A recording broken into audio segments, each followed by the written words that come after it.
Hello, everyone. We're going to start with the big events in politics today, and then we're going to talk about something up close and personal. A Russian spy had his cover blown and arrested. Apparently, this person has been collecting information on U.S. foreign policy, specifically U.S. Foreign policy regarding Ukraine, and tried to infiltrate the International Criminal Court before he was discovered and arrested.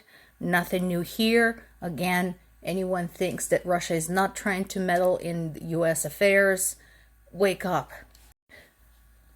So this is interesting. It's interesting that CNBC posted these two headlines together. On one hand, Zelensky's trying to talk about how we're going to bring Ukraine back after this war. Hopefully, the war will end sooner rather than later. And immediately after, we have more deadly strikes by Russia against Ukraine's civilians. And this is one of the biggest challenges. I pointed this out. I don't think the world recognizes the full extent of how amazing what Ukraine is doing actually is. Because remember, so Ukraine is fighting a war. Meanwhile, it is continuing its industrial production.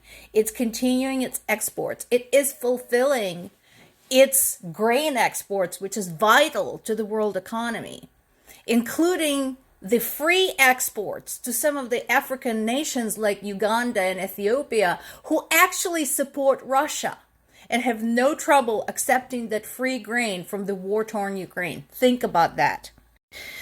There's this, again, I find this amusing. Russia, too, is using outdated equipment, but Ukraine appears to be using it much more successfully and effectively against the invading army. So good on you. And I know there is a collaboration in the works between Ukraine, the Czech Republic, and Poland to get more of the older equipment to defend Ukraine against Russia.